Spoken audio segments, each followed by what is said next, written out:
Social মিডিয়ার দৌলতে আমরা প্রতিদিনই কিছু নতুন ওয়ার্ড শুনে থাকি বা শিখে থাকি। আজকের ভিডিওয়ে থাকছে সোশ্যাল মিডিয়া রিলেটেড 15টা ওয়ার্ডস, তাদের বাংলা মানে এবং সেগুলো ইংলিশ সেন্টেন্সে কিভাবে ব্যবহার করবে তার এক্সাম্পলস। তোমরা অনেকে এই ওয়ার্ডগুলো না জেনে বুঝেই ব্যবহার করে থাকো। আজকে শিখে নাও, এরপর থেকে যেন আর ব্যবহার করতে ভুল না হয়। শুরু করি, চলো। প্রথম ওয়ার্ড হচ্ছে ফলোয়ার। ফলোয়ার ফলোয়ার মানে অনুরাগী বা সমর্থক। এক্সাম্পল কি বলতে পারি? Shahrukh Khan has 50 million followers on Instagram. Shahrukh Khan has 50 million followers on Instagram. পরের example, how many followers do you have? How many followers do you have? Social media প্রোফাইলে আমরা যদি কাউকে ফলো করে থাকি, তার আপডেট করা বা পোস্ট করা ছবি নোটিফিকেশন হিসেবে আমরা পাই, বা তিনি যদি কিছু সোশ্যাল মিডিয়াতে লেখেন সেই পোস্ট আমরা নোটিফিকেশন হিসেবে পাই। তাই কাউকে ফলো করা মানে তিনি সোশ্যাল মিডিয়াতে যা পোস্ট করছেন সেগুলো সম্পর্কে আপডেট পাওয়া। Second word social media. Second word ভীষণ কমন, সোশ্যাল মিডিয়া। এটার বাংলা হচ্ছে সামাজিক মাধ্যম। ফেসবুক, হোয়াটসঅ্যাপ, স্ন্যাপচ্যাট, ইনস্টাগ্রাম, এগুলো সবই সোশ্যাল মিডিয়া। এক্সাম্পলস দেখি। You should not be addicted to social media, মানে তোমাদের সোশ্যাল মিডিয়ায় যেন কোনো রকম নেশা না হয়ে যায়। You should not be addicted to social media. অথবা সোশ্যাল মিডিয়াকে তোমরা জ্ঞান অর্জনের জন্য ইউজ করো বা কোনো শিক্ষা লাভের জন্য ইউজ করো। কি বলবো? Use social media to educate yourself. Use social media to educate yourself. এর পরের ওয়ার্ড হচ্ছে আপলোড। খুব কমন ওয়ার্ড আপলোড, কিন্তু আপলোড মানে কি? আপলোড মানে হচ্ছে ইন্টারনেটের ব্যবহার করে যদি কোনো ডেটা নিজের কম্পিউটার থেকে বা মোবাইল থেকে বা কোনো ডিভাইস থেকে আমরা যদি সার্ভারে পাঠাই বা কোনো ওয়েবসাইটে পাঠাই, নিজের ডিভাইস থেকে সার্ভার বা ওয়েবসাইটে পাঠানো হচ্ছে আপলোড। এক্সাম্পল দেখি। He has uploaded some new photos on Facebook. সে ফেসবুকে কিছু নতুন ফটো আপলোড করেছে, মানে সে নিজের মোবাইল বা কম্পিউটার থেকে ফেসবুক প্ল্যাটফর্মে আপলোড করেছে। হি has uploaded some new photos on Facebook. আরেকটা এক্সাম্পল দিই। আমি প্রত্যেক দিন আমার ইউটিউব কমিউনিটি পেজে একটা করে কুইজ দিই ইংলিশে। কি বলবো? I upload 1 quiz daily on my YouTube community page. I upload 1 quiz on English daily on my YouTube community page. তোমরাও কিন্তু এই কুইজগুলো অ্যাটেম্প্ট করে সঠিক উত্তরটা নিজেরাই জানতে পারবে। সেই জন্য আমার কমিউনিটি পেজ যেটা আছে ইউটিউবে, রেগুলার চোখ রেখো। প্রত্যেক দিন গ্রামার, ইডিয়াম, ভোক্যাবুলারি কিছু না কিছু কুইজ আমি আপলোড করে থাকি। পরের ওয়ার্ড ডাউনলোড। ডাউনলোড ডাউনলোড মানে হচ্ছে নিজের কম্পিউটারে যখন সার্ভার থেকে কিছু তুমি পাঠাও, সার্ভার বা কোনো ওয়েবসাইট থেকে ইন্টারনেটের ব্যবহার করে নিজের কাছে কিছু আনো যখন নিজের কম্পিউটার, মোবাইল ডিভাইসে, সেটা download. Have you downloaded the ebook? তুমি কি ইবুকটা ডাউনলোড করেছো? মানে ওয়েবসাইট থেকে ইন্টারনেটের মাধ্যমে নিজের ডিভাইসে ডাউনলোড করা।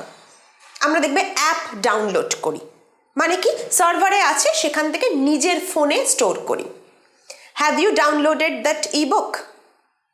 I have downloaded that app. আমি ওই অ্যাপটা ডাউনলোড করেছি। I have downloaded that app. আগের এক্সাম্পলে যখন অ্যাপ শব্দটা শুনলামই, এবার দেখে নিই অ্যাপ শব্দের অর্থ কি। অ্যাপ হচ্ছে short form of application. App হচ্ছে শর্ট ফর্ম অফ অ্যাপ্লিকেশন। এর মানে কি? এটার মানে একটা কম্পিউটার প্রোগ্রাম যেটা ইন্টারনেটের মাধ্যমে চলে এবং যেটা তোমার ফোনে ডাউনলোড করা যায়। এটা স্পেসিফিক্যালি স্মার্টফোন, মোবাইল ফোনের জন্য তৈরি। ওয়েবসাইট যেমন বিশেষ করে ডেস্কটপ ভার্সন হয়, অ্যাপ হচ্ছে mobile version. Example, she has deleted all the shopping apps. She has deleted all the shopping apps. My mobile banking app is not working. My mobile banking app is not working মানে আমার mobile banking অ্যাপটা কাজ করছে না। এর পরের word advertisement বা advertisement, এর মানে বিজ্ঞাপন। এই শব্দটা তো আমরা বহু পরিচিত আমাদের, কারণ আমরা টিভিতেও বিজ্ঞাপন দেখেছি, আমরা নিউজ পেপারে বিজ্ঞাপন দেখি, আমরা ইউটিউব বা এই ধরনের প্ল্যাটফর্মেও বিজ্ঞাপন দেখি। এক্সাম্পলস কি? YouTubers earn money from advertisement. ইউটিউবাররা বিজ্ঞাপন থেকে আয় করেন। অথবা most of the advertisements are misleading. Most of the advertisements are misleading মানে বেশিরভাগ বিজ্ঞাপন আমাদের ভুল পথে পরিচালিত করে। বেশিরভাগ বিজ্ঞাপন আমাদের ভুল পথে পরিচালিত করে। পরের ওয়ার্ড হচ্ছে ট্রোল বা ট্রোলিং। খুব পরিচিত শব্দ, বর্তমান যুগে সোশ্যাল মিডিয়াতে এই শব্দটা ভীষণ পরিচিত আমাদের। ট্রোল বা ট্রোলিং হচ্ছে যখন সামাজিক মাধ্যমে কাউকে অপমান করা হয় অথবা কোনো উস্কানিমূলক মন্তব্য করা হয়। সামাজিক মাধ্যমে কাউকে অপমান করা বা উস্কানিমূলক মন্তব্য করাকে ট্রোল বা ট্রোলিং বলে। একটা এক্সাম্পল দেখি।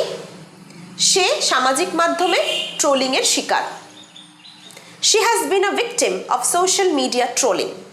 She has been a victim of social media trolling. এর পরের বাক্য তোমাদের কাছে একটা অনুরোধ যে কাউকে পছন্দ না হলেও তাকে ট্রোল করো না। Do not troll anyone even if you don't like him or her.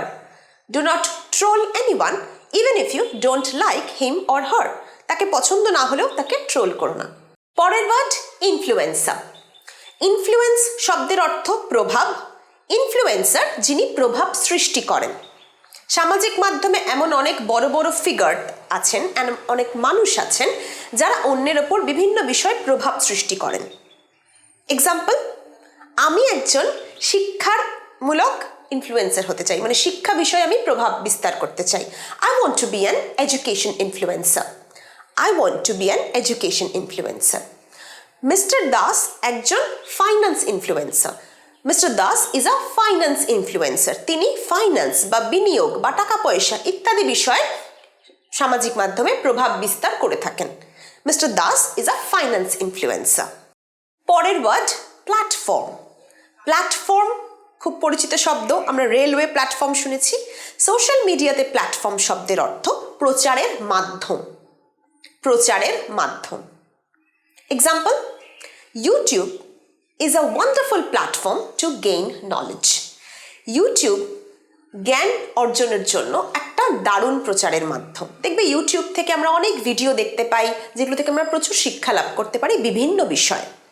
আমার এই চ্যানেল ইউটিউবে যেমন তোমরা ইংরাজি শিখতে পারছো, তেমনি কোনো চ্যানেল থেকে হয়তো তোমরা ফাইন্যান্স বিষয়ে শিখতে পারবে, কোনো চ্যানেল থেকে জিওগ্রাফি, হিস্ট্রি শিখতে পারবে, জিকে শিখতে পারবে। তাহলে এক্সাম্পল কি বললাম? YouTube is a wonderful platform to gain knowledge. আরেকটা এক্সাম্পল দেখি। Instagram is a platform to share photos and videos. Instagram is a platform to share photos and videos. পরের শব্দটা খুব পরিচিত, ভাইরাল। ভাইরাল শব্দের অর্থ হঠাৎ করে জনপ্রিয়তা বা খ্যাতি পাওয়া কোনো ব্যক্তি, কোনো শব্দ, কোনো ছবি, কোনো পোস্ট ইত্যাদি। His last post went viral. তার লাস্ট পোস্টটা ভাইরাল হয়ে গেছে, মানে হঠাৎ করে রাতারাতি জনপ্রিয়তা বা খ্যাতি পেয়েছে। আরেকটা example, there is no shortcut to go viral. ধরো আমি ভাবছি আমি হঠাৎ করে রাতারাতি ভাইরাল হয়ে যাব, সবার কাছে জনপ্রিয় হয়ে যাব, এটার কোনো শর্টকাট নেই। এটা হচ্ছে খানিকটা ভাগ্যের ব্যাপার, খানিকটা হার্ড ওয়ার্ক বা স্মার্ট ওয়ার্কের ব্যাপার। there is no shortcut to go viral. পরের শব্দ হচ্ছে পোস্ট। খুব পরিচিত শব্দ আমাদের পোস্ট, কিন্তু এই পোস্ট মানে কি?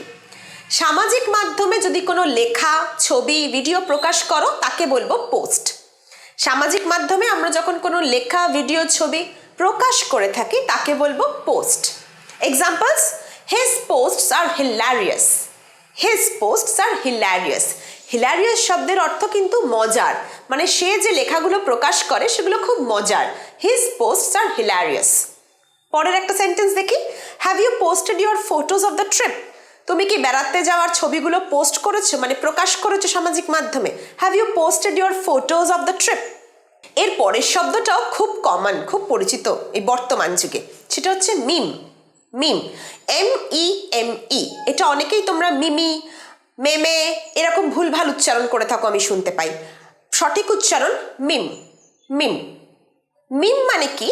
যখন কোনো ছবি বা ভিডিও দিয়ে আমরা সাধারণ জনগণের আবেগ প্রকাশ করে থাকি। ধরো মজার মিম, মানে মজা বোঝাতে আমি একটা সাধারণ ছবিকে অথবা ভিডিওকে প্রকাশ করব, সেটা সবাই করবে। সেটা যখন একটা ইউনিভার্সাল বা সার্বজনীনভাবে প্রকাশ করা হয় তাকেই বলবো meme. Most of the memes have negative impact on youth. বেশিরভাগ মিম আমাদের যুব সমাজের ওপর খুব খারাপ এফেক্ট করে। Most of the memes have negative effect on youth. Meme দিয়ে একটা সেন্টেন্স তোমরা আমাকে কমেন্ট বক্সে লিখে জানাও, এটা তোমাদের হোমওয়ার্ক। এর পরের শব্দ হচ্ছে ট্রেন্ড বা ট্রেন্ডিং। ট্রেন্ড বা ট্রেন্ডিং, এটার মানে হচ্ছে কোনো একটা পার্টিকুলার সময় যদি কোনো কিছু জনপ্রিয়তা পায় সেটাকে আমরা বলবো ট্রেন্ড বা ট্রেন্ডিং। এটা একটা বিশেষ সময়ের জন্য, তারপর আস্তে আস্তে যত সময় যায় জনপ্রিয়তা কমতে থাকে। Examples: is this fashion on trend now? Is this fashion on trend now মানে এই ফ্যাশনটা কি এখন জনপ্রিয়তা লাভ করেছে? বোঝা যাচ্ছে, ট্রেন্ড অথবা ট্রেন্ডিং আমরা বিশেষ একটা সময় জনপ্রিয়তা লাভ করাকে বুঝিয়ে থাকি।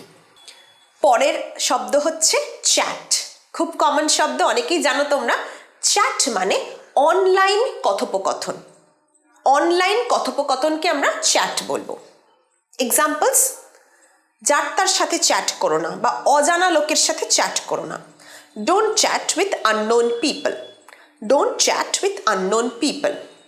কেননা তোমার এই চ্যাট হিস্ট্রি কিন্তু সুরক্ষিত নয়। Your chat history is not protected on many apps. Your chat history is not protected on many apps. অনেক অ্যাপের ক্ষেত্রে কিন্তু এই চ্যাট হিস্ট্রিটা কার সাথে কথা বলছো সেটা প্রোটেক্টেড না। আজকের ভিডিওর লাস্ট ওয়ার্ডে আমরা চলে যাব, সেটা হচ্ছে গ্যাস লাইটিং। গ্যাস লাইটিং এটা আমাদের খুব একটা পরিচিত নয় শব্দটা, কিন্তু খুব গুরুত্বপূর্ণ জানা। গ্যাস লাইটিং মানে মানসিকভাবে কাউকে নিয়ন্ত্রণ করা। মানসিকভাবে কাউকে নিয়ন্ত্রণ করা। ধরো তুমি কারোর কথা অনুযায়ী কাজ করছো, বা তুমি কাজটা করছো এই ভেবে যে সে খুশি হবে বা সে রাগ করবে না করলে। তোমার হয়তো কাজটা করতে ভালো লাগছে না, কিন্তু সে রাগ করবে, সে মন খারাপ করবে, এইটা ভেবে তুমি কাজটা করছো। এটা একটা কাইন্ড অফ ম্যানিপুলেশন। সোশ্যালি কাউকে কন্ট্রোল করা, ম্যানিপুলেট করা, নিয়ন্ত্রণ করাকে গ্যাসলাইটিং বলে। গ্যাসলাইটিং একটা সামাজিক অসুখ। ইংলিশে কি বলবো? Gaslighting is a social vice. Vice মানে অসুখ। Gaslighting is a social vice. অথবা যে সমস্ত আত্মীয় স্বজনেরা এই গ্যাসলাইটিংকে এনকারেজ করে তাদের থেকে দূরে থাকো। অ্যাভয়েড রিলেটিভস হু এনকারেজ গ্যাসলাইটিং। অ্যাভয়েড রিলেটিভস হু এনকারেজ গ্যাসলাইটিং। আজকের ভিডিও এই পর্যন্তই। আশা করব সোশ্যাল মিডিয়া রিলেটেড এই 15টা শব্দ, তাদের মানে এবং এক্সাম্পল সেন্টেন্স তোমরা ভালোভাবে বুঝতে পেরেছো। যদি ভিডিওটা ভালো লাগে একটা লাইক করো। বন্ধুবান্ধব বা পরিবার পরিজন যারা ইংরাজি শিখতে চাইছে বা যারা এই ওয়ার্ডগুলো খুব একটা জানে না তাদের সাথে শেয়ার করো। আর অবশ্যই সঙ্গে থাকো আমার চ্যানেলের। এরকম নতুন নতুন ভিডিও কিন্তু আমি আমার চ্যানেলে পোস্ট করে থাকি। দেখা হচ্ছে পরের ভিডিওয়।